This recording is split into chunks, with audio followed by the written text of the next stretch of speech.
Alrighty then. Successful indie author presentation, three pillars of marketing. This should take 30, 45 minutes. And what do you say we get started? Three pillars of marketing. It's about putting your books in the right reader's hands. The only two things you have to do to be successful in this business is write a great book and put it in the right reader's hands. Three pillars of marketing is about putting it in the right reader's hands. There are three different elements. The pillars. You build a plan using each of those three pillars for your author business. Brand, advertising, and promotions. What is brand? Brand is on the next slide. So one goal, put your book into as many of the right readers' hands as possible, which means you've written your book. You need to know your genre. You need to know where your readers are, and then you have to put your genre-aligned book in front of them. Keep in mind, genre equals marketing. The marketing right, you need to know what genre your book is. Read. The only way you're going to know is you read. Here are books like mine. Okay, go look them up on Amazon and see what genres they are in. That is where the readership is who likes this kind of book. That's all genre is. Otherwise, there would be no genre and just everything would be literary fiction, and you'd put your book out there and people would guess, oh man, do I like this book or not? I don't know. I have to read it. There's way too many books to do trial and error style of figuring out what you like. So that is the genre. Brand. Brand is how other people see your business. When you're walking through the grocery store, you see Lay's potato chips, your mouth starts watering because Lay's potato chips make your mouth water. Are they good for you? Probably not, but that's brand. M&Ms, Coke, all of that stuff that is well branded, well advertised, well marketed. It's because they hook you and they got you, and that's their brand. So you just think positive things. I saw a book come up once. It was the latest John Grisham, and the title was New Book by John Grisham. White block letters. That was it. They didn't even have the title on the book. They didn't have a cover, but it was up for pre-order, and it was killing it. A lot of people jumping on board. That's when you know your brand is solid. So, do you need a logo? Do you need a tagline? Do you need an emblem? Do you need a company name? I suggest you don't need any of those things, although you can put them in. You'll see in the lower right-hand corner of the slide, Craig Martelle, my signature and author. Okay, that works for me. That's my brand. Just, hey, this signature. So when people see that, hopefully they think good things. Science fiction, space opera, I love those. Military sci-fi, I love those. That's the brand I'm trying to build. So the passively, when people see that, do they have a positive impression? Are they thinking, oh yeah, let me check that book out? That's a good brand.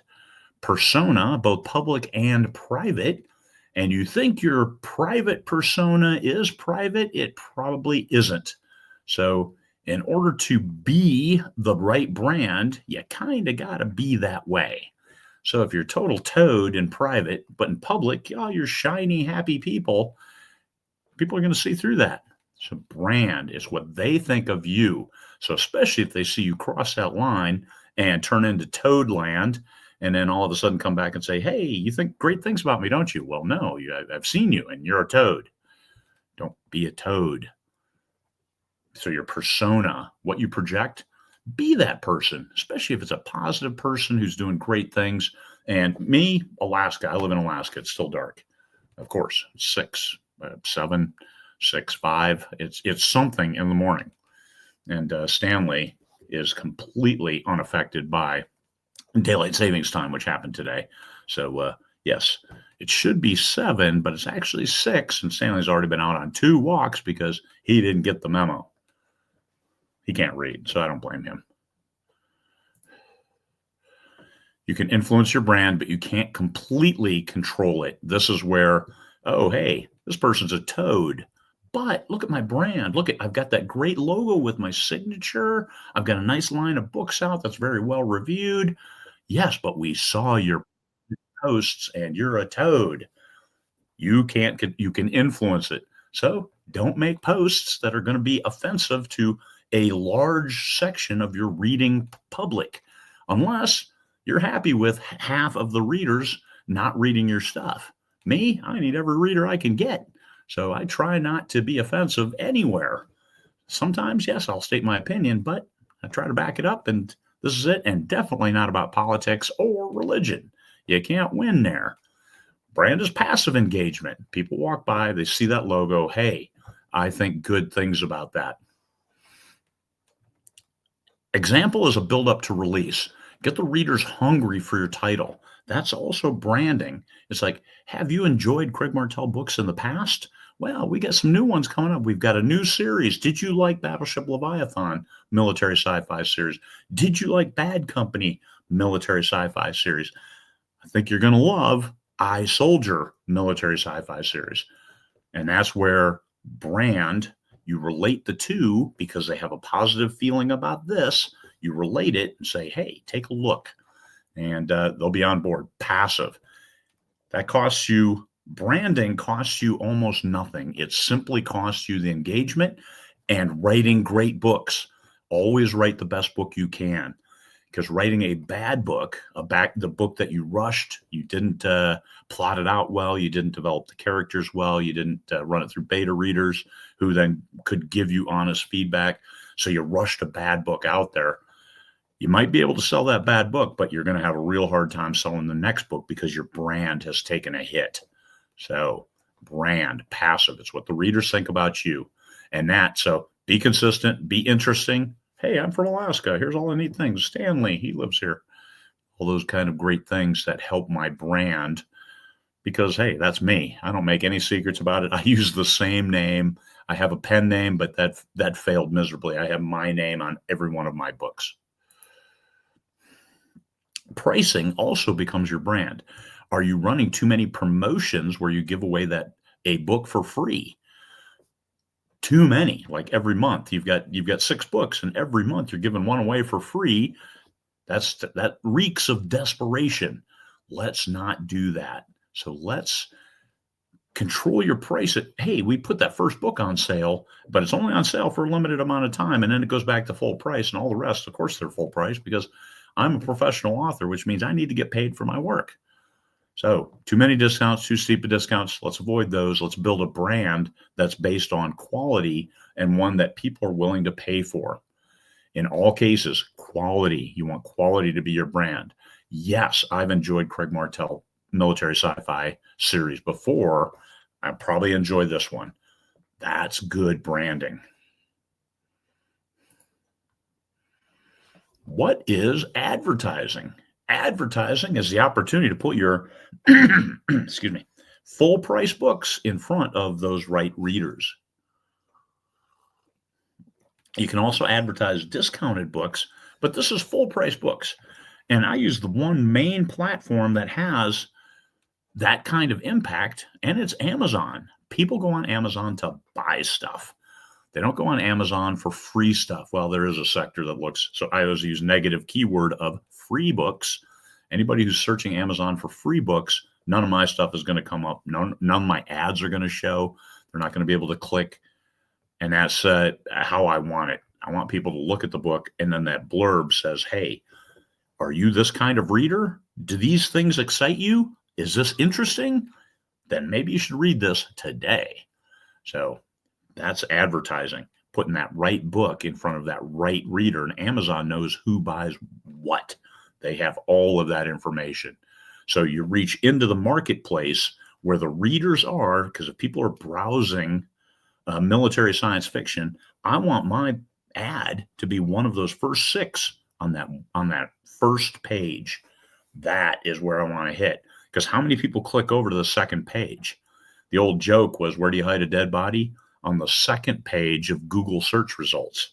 So on the second page of Amazon sponsored ads, yeah, maybe not too many people click over to that second, but a lot of people will see what's in that first one. Sometimes you have to pay for that. Sometimes you just have to take advantage of momentum, which that's a big push. That's a completely separate presentation on on a hard launch, how to get as many books as possible into as many readers' hands as possible to build momentum. So Amazon, you get the good conversions, which then Amazon rewards you. If somebody comes over to your page and buys a book, that's one of one. If you send 4 people over and 1 buys, that's pretty good. If you send 30 people over and 1 buys, that's bad.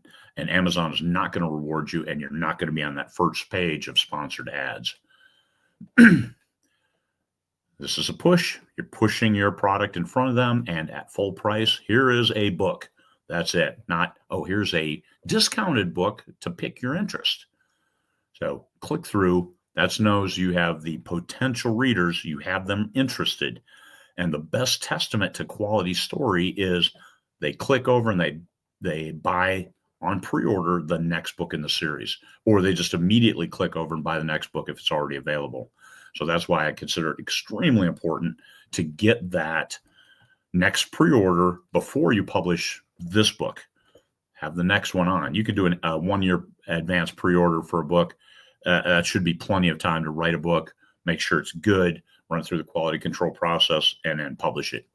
And then if you're way early, hey, you can always early up the date. Changing the date later, that leads to some problems. So let's put the longest date out there, put it in, make sure you have that link before the first book publishes, and put it in there. Make sure you have the link for the third book before the second book publishes. Advertising, and that is free money. That's where you make your money. Usually the first book, when you advertise that's considered a loss leader in a lot of instances where it doesn't carry its own weight. You spend $3 to make $2.50. But if they're reading over to that next book, if every out of 2 people who buy, 1 clicks over, now that one you spent 0 on advertising, and you get the full revenue from it, the full profit. And if you have a longer series, 3 books, 6 books, 21 books in one case for me, then you win. You can go up to $10, $20 to get somebody to buy that first book if, when you calculate it out, that total cost of ownership for every 1 person who buys the first book, I will make $13. I will make $16 because of read through. Even if it's 50%, then 90%. The calculations work. Do the math, and you'll find, hey, you can make a lot of money on read through. So that's why advertising that first book in a series is huge, even if it's discounted, but not discounted fully. Not perma-free sometimes has, some people have had great success with perma-free, that first book completely free all the time. And others have had success with, hey, we'll discount that on occasion, but maybe $1 cheaper. My books are $5.99. This book is $4.99 or $3.99. So people feel like they're getting a deal, but they're still paying. And there's a lot to be said about somebody paying for the opportunity to read your book. They're more committed to it. Advertising tactics, fewest clicks. You don't want to send people to multiple sites. I read a study once that said you lose 30% of the people with each additional click. So on my ads, my Facebook ads, I send people right to that purchase page product page on Amazon. I don't go through my website where I try to give them an additional sales pitch.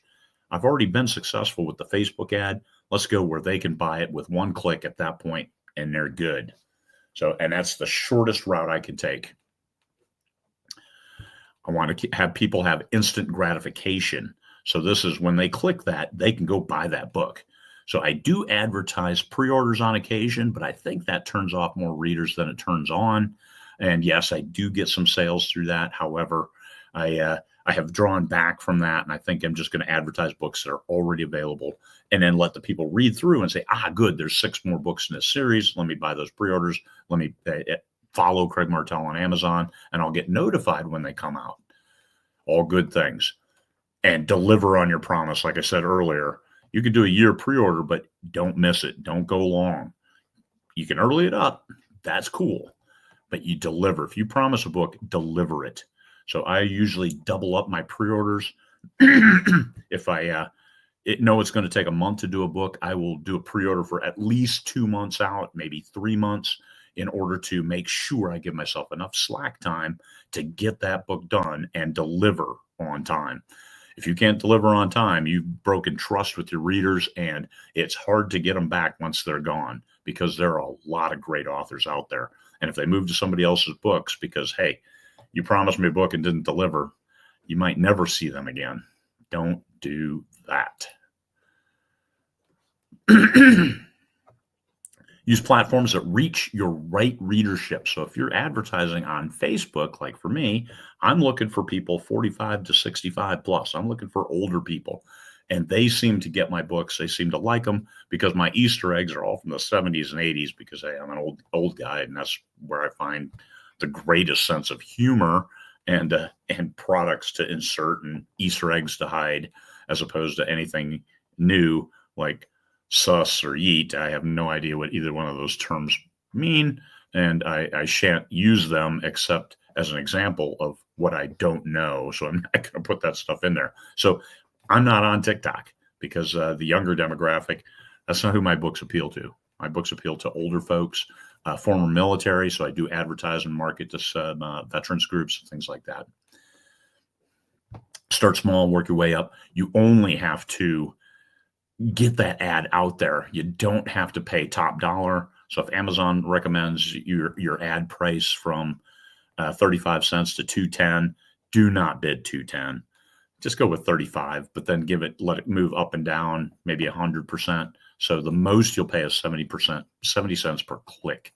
Do not get in over your head and set it so you only pay $5 per day, and they'll average that out. So that'll be $35 that you'll spend in a week.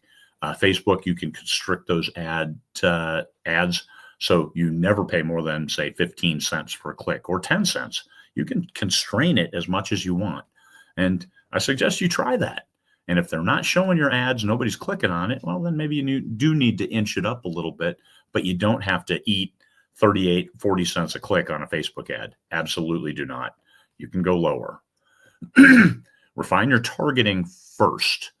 This is where on Facebook, you try to find the right readership. However, I do all broad targeting on Facebook as well as Amazon, which means I let them figure it out. However, the Facebook ad, I make sure that I include enough of the blurb in the ad copy so Facebook's algorithms or AI can look through and say, people who read this kind of stuff, here's that sector of the population and this group on Facebook of those kinds of people.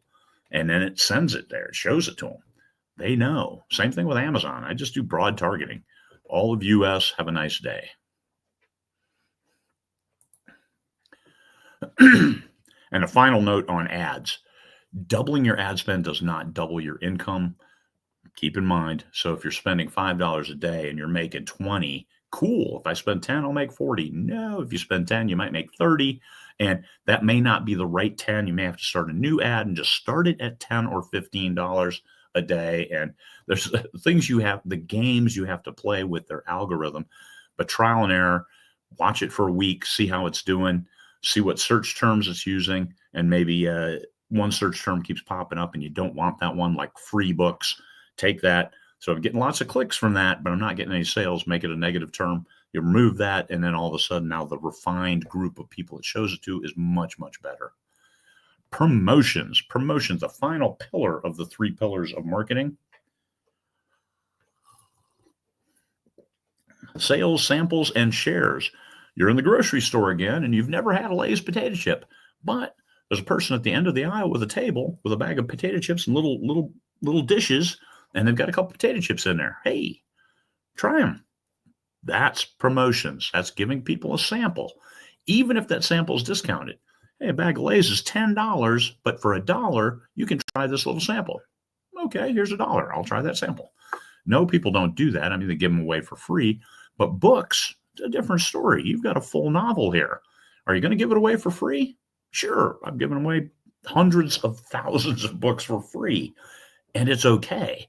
As long as it's targeted, as long as you have books following it for people to read, as long as there's a number of other factors, all goes into making money off giving a book away for free. Readers are looking for bargains. Books that you give away for free, the reader has no buy-in. So generally that number drops way down. So remember when I said 50% is a pretty good number reading from book 1 to book 2? Well, if you give your book away for free, it's more like 1%. 1% to 10%. If you can get 10% to read through off a free book, you win. You win the game of life, for Pete's sake. That is a great number. It's usually closer to 1%. So if you give 100 books away, you might have one go over to book 2. So you really want to maximize how many people get that book for free. So you get newsletter swaps with other authors. You put it out there. You do a lead up to it a couple days prior. Oh, hey, by the way, on Sunday, this book will be free. So save up your pennies, be ready to click, get that book for free, and I hope you enjoy it. I look forward to hearing what you thought about the book. So you plant that seed that I'm giving this to you for free, but I'd really like you to read it.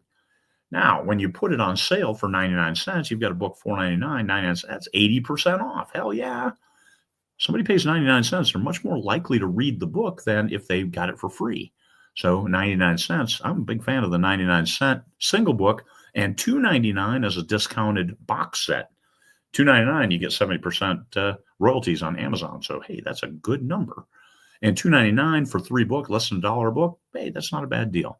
So I sell a fair amount of books through promotions. That's where I use paid newsletters like Book Barbarian, Book Spry, eReader IQ, Hello Books. Their Written Word Media has a bunch of newsletters that they do. All of those places you can go to. You can pay a fair bit, but they put your book in front of the right readers. Book Barbarian, BookBub featured deal. If you are lucky enough to get one of those, it's going to cost you a lot, $600, $700, $1,000, depending on the genre. And their list, though, is millions. So they're putting your book in front of 1 million or more readers, and you have a hard time beating that because, hey, 1 million people. Put your book in the right reader's hands. So if it's a first book, there you go. As long as you make sure you have that second book link right at the end of that first book, so people who bought it, they read it, and, oh, hey, there's a second book in this series. I love that first book. Click, buy, have a nice day. You're making money. Life is good. You can be a professional author because you're bringing home the bacon. What about author group shares? Sometimes groups work in your favor. Other times groups get inundated with self-promo and they're useless. So you have to be very careful. You can start your own group. How about that? Your own reader group where you keep people engaged. You do giveaways. I'll do gift cards on occasion, $50 Amazon gift card, those kinds of promotions to get people on board. So promotions. Now, promotions are discounted. You're paying people to come and take a look at you, because even your free book, if you advertise, if you do paid newsletters, you can spend $500 advertising a free book. How am I going to get my money back? Well, you need them to read through the second book, third book, fourth book, that kind of thing. And you will find that when you do a paid newsletter for a free book, that you might sell the whole series to a few people. Hey, I got 3 sets of the whole series. Somebody got that free book, liked enough of the first chapter or whatever they read to say, yes, I want the rest of the series, and then buy it at full price. There you go. Reaching towards that break-even point and beyond, because you want to go beyond just breaking even. Hey, we're not in this business as a hobby. This is a business. We want to make money from our words. Now, we love what we do, writing stories, but we still want to make money from our words. We still want to make a profit. And there's nothing wrong with that. Do not feel bad about making a profit. So when you get these stories of people, oh, I can't afford your books, go to the library and request them. Because now, especially if your book is in Kindle Unlimited, you can still upload it to libraries. Libraries can get your book for an ebook. They can always buy the paperback, always. So tell them to go to the library. They can get it for free. You don't have to give away free books outside of promotions. Dynamic repackaging. I love this terminology for box sets. If you have 9 books, you can do 3 trilogies, 1 to 3, 4 to 6, 7 to 9. You could do a complete set. You can do all kinds of things that you package it. You can put that first book of that series with the first book of a couple other series that are the same genre. Hey, here's the first in a series of my Mill Sci-Fi books. Yeah, there you go. And you can buy it for 99 cents. Make it cheap, because and that's an ongoing promotion. Even though you're selling the book ones by themselves for $4.99, $2.99, it's still okay, because who Amazon serves this ad to, who Facebook serves this ad to, is different than who you're selling to. And it's weird. I'll have people buy all 9 books in the free trader series, and I have the free trader full setup for I think $8.99, so less than $1 a book. But people are more than happy to go on and buy all the books for $4.99 each because hey, there they are, all the series. I don't put that. Oh, by the way, there's a box set of 9 books, so don't buy the second book. No, not at all. Because sometimes people like those individual books, and sometimes people like the paperbacks. So I always do paperbacks in addition to my ebooks because paperback buyers might not ever see an ebook ad, and you can make a sale. And how much extra does it cost you to do a paperback? Almost nothing. I buy my covers to include the full wrap for a paperback when I buy the cover. Sometimes I don't use it. Almost all the time I do use it. So not using it, that's a rare time. I've got a couple hundred books published, so getting those paperbacks out there is important because there are people who buy paperbacks, and why not? Why not make a few nickels at no extra cost?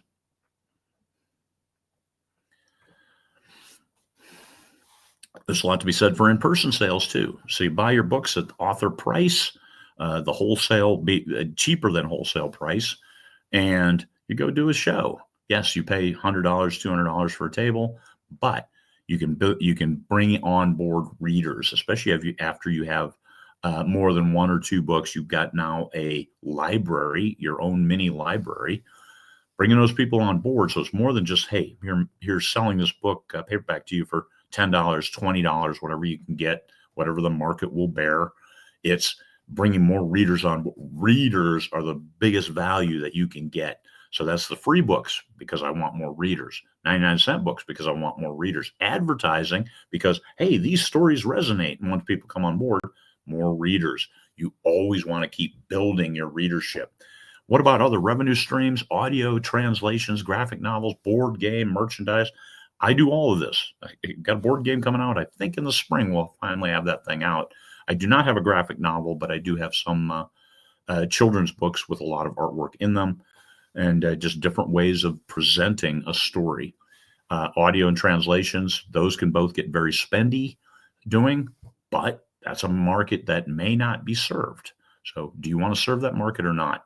Well, audio translations. You don't have to write a new book to do an audiobook of an old book or a translation of an old book.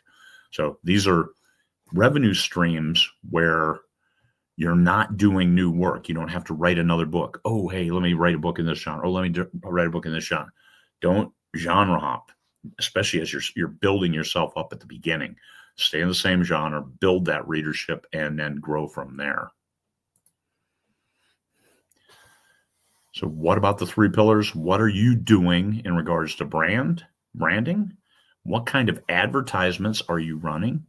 And what social media platforms are you running ads on? Reddit, Instagram, TikTok, X, all of those platforms allow advertising. So what are you doing? Promotions. So what kind of discounts are you running and how are you getting it out there? I run promotions. Geez, I want to do 1 a week, but I didn't get there. So I'm doing probably at least 1 every 2 weeks. And usually I double up and I have a couple books on sale every couple weeks and get them out there, whether it's $2.99 for a box set or 99-cent for an individual book or free for a first in series for a book that's in Kindle Unlimited. Because a lot of people will just go add the library. And even though it's free, but click over, add the library, that you'll get the rank boost of the borrow, but then if they read it, you'll actually get the paid on those page reads. So all different kinds of ways to make money with free books, but you got to get it in the right reader's hands. And that's what all of this is about. Advertising to the right readers, promotions in the right newsletters so they go in front of the right readers. The blurb that says, hey, if you're here, you are the right reader for this kind of book. Genre equals marketing, and brand, that's you, unless you only have 1 series, and then that maybe that series becomes a brand. But me, I know I was going to write books in different genres. So I am the brand. I want people to have a certain feeling when they read my books, and that's what I try to convey. And I think I've been pretty successful at that based on the reviews I get and based on the read through and the pre-orders and all those other indirect measures of success when it comes to branding.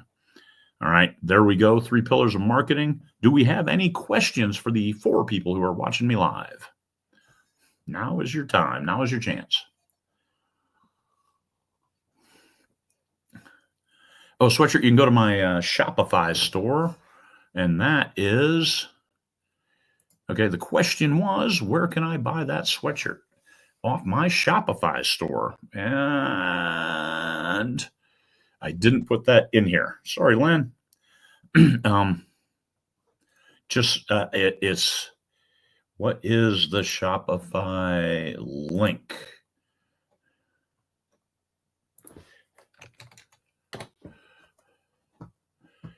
To find where my store is.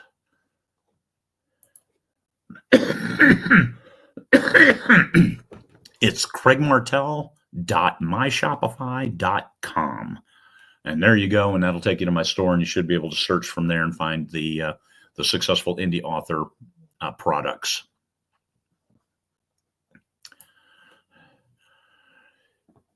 What about using a later book as an ad in case it has the best cover in the series? No, not a bad idea at all. For BookBub feature deals, I have gotten free books, like book 7. I just submitted it trying to get it. A 9-book series, book 7 I got for free. All right. Who's going to read just book 7? Because I have pretty much, you have to read my books in order. And sometimes that's a good thing. Sometimes it's not a good thing. But I've run promotions on the a 7th book out of 9 books and built sales on the rest of the series.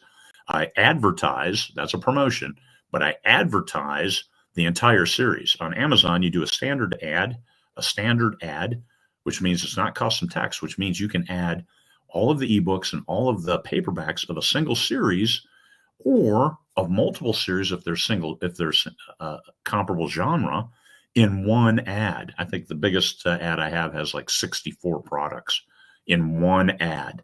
So Amazon will show it to the people who are looking for certain books. And sometimes they'll show them the 4th book. Sometimes they'll show them the 8th book. Sometimes they'll show them a 3rd book in a different series because they know what people find exciting. So don't restrict yourself on showing a different book. However, I wouldn't advertise just the 4th book in a series, especially if you got to read them in order, just because it has a better cover. We'll put a better cover in book 1 then is what I would recommend.